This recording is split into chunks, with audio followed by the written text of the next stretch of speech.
इस फ्रॉक के डिज़ाइन के रील पे मुझे काफ़ी सारे कमेंट्स आए थे कि इसे आप डिटेल में ज़रूर बताएँ। तो आज हम इसे डिटेल में ज़रूर सीखेंगे। ये थोड़ा अलग सा है इसका कटिंग, लेकिन बहुत ब्यूटीफुल तरीके से बनता है। यहाँ मैंने कपड़े को डबल फ़ोल्ड लिया है, फ्रंट पार्ट है, यहाँ पे शोल्डर जितना भी है आपका डिवाइड बाय 2 करके 1 इंच एक्स्ट्रा लेना है, यानी 7 इंच का शोल्डर था, मैंने 8 इंच लिया है, 1 इंच ड्रॉप करके आर्म होल 7 इंच लिया है और कमर यहाँ पे 14 इंच ली है। तो इस तरह से हमें कमर और चेस्ट की मार्किंग कर लेनी है। अब यहाँ पे हमने हाफ इंच का माइनस किया है शोल्डर को, यानी 7.5 इंच हो गया है और सिंगल शोल्डर मुझे चाहिए था 3 इंच, तो 2 इंच एक्स्ट्रा लिया है मैंने, 5 इंच करना है आपको।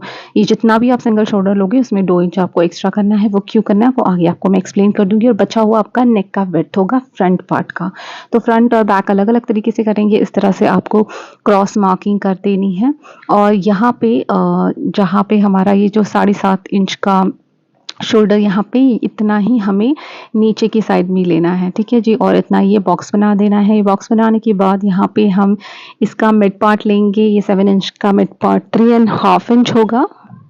अब ये 3.5 इंच से हम हाफ इंच बैक साइड में जाएंगे। तो ये हम आर्म होल की शेप तैयार कर रहे हैं। आप चाहे तो डायरेक्टली शेपर से भी शेप दे सकते हैं। यहाँ पे हमने करीबन 0.75 का क्रॉस मिड पार्ट का मार्किंग कर देना है इस तरह से, और ये यहाँ पे इस तरह से। तो ये जो चेस्ट है हमारा, जितना भी आपका चेस्ट होगा वहाँ पे अपने मार्जिन हम 1 इंच लेते हैं, तो वहाँ पे हमने 2 इंच लेना है। तो ये क्यों लेना है, क्योंकि यहाँ पे हमारा फ्रंट में स्लीट आएगा एंड देन सिलाई आएगी, तो उसके लिए हम छोटे, वो आगे आपको समझ में आ जाएगा।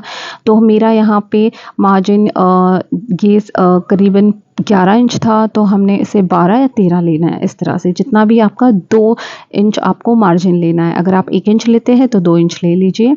इस तरह से हमने शेप दे देना है, यानी 1 इंच एक्स्ट्रा आपको बढ़ाना ही है आपके मार्जिन में, आप जितना भी लेते हो।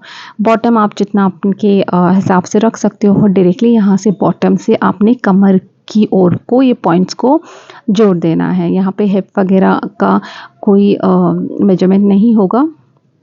आपने ये आर्म होल का शेप डायरेक्टली भी आप इस तरह से हाथों से भी कर सकते हैं, या शेपर पट्टी से भी शेप दे सकते हैं इसे, तो ये इजीली निकल जाएगा इस तरह से, ठीक है जी।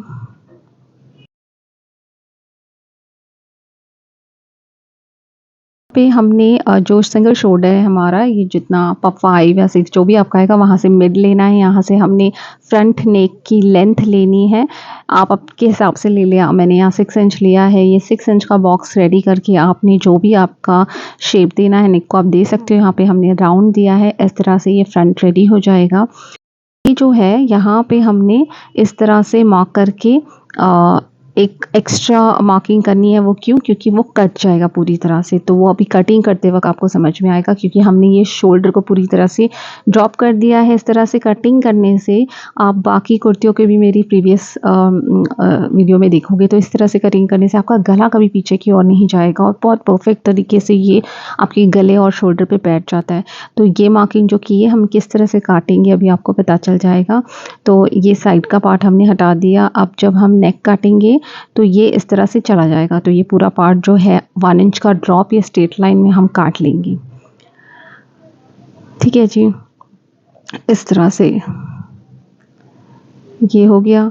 एंड देन अब हमने क्या करना है, ये जो हमारा जो भी शोल्डर है, यहाँ से मिड पॉइंट लेके यहाँ से हमने जो भी मिड पॉइंट आ रहे हैं वहाँ पे पॉइंट्स करते जाना है। वो इसलिए क्योंकि अब हम यहाँ से एक स्ट्रेट लाइन देंगे एंड देन उसको काटेंगे। तो आप आपके अंदाजे से भी कर सकते हैं, और या तो फिर इस तरह से आप मिड लाइन लेकर पॉइंट देकर इसे आप शेप दे सकते हो इस तरह से,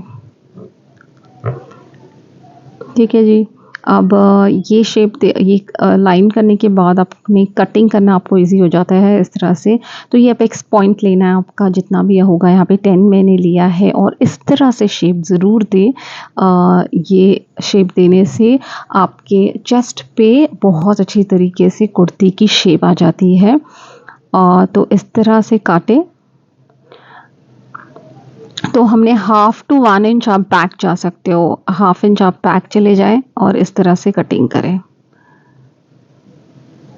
ठीक है जी। ये वाला जो पार्ट निकाल देना है हमने। अब हमने इसे ओपन करना है, तो इस तरह से कुछ हमारा फ्रंट का पार्ट होगा। ये लीजिए। अब हमने इसके बीच में हमारी ये बटरफ्लाई का जो शेप आने वाला है, इसे हम अटैच करेंगे। तो इसका लेंथ तो उतना ही रहेगा जितना बाकी पीसेस का है। विड्थ इसकी आप 12 से 14, 10 भी रख सकते हो, जितना आपकी मर्ज़ी हो। ज़्यादा ना रखें ताकि अंदर फ़ोल्ड करने में फिर बाद में थोड़ी-सी दिक्कत हो सकती है। तो यहाँ पे मैंने करीबन आई थिंक 14 रखा है। तो इस तरह से हमने सारे पार्ट्स को सिल दिया है। अब यहाँ से यहाँ तक आपको 14 इंच तक सीना है। आप चाहो तो आप 10 पे भी सी सकते हो, आपको जितनी मर्ज़ी है।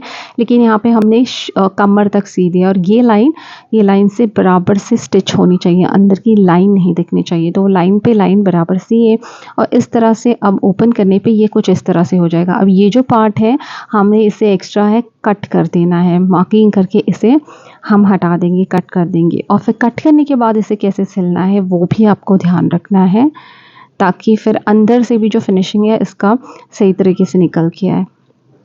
ये दीजिए। तो ये ओपन करने के बाद ये जो कट हुआ है, तो ये हम ओपन है, पहले इसे स्टिच कर लेंगे हम सिलाई मशीन पे, फिर यहाँ तक कमर तक तीनों पार्ट को सिल देंगे।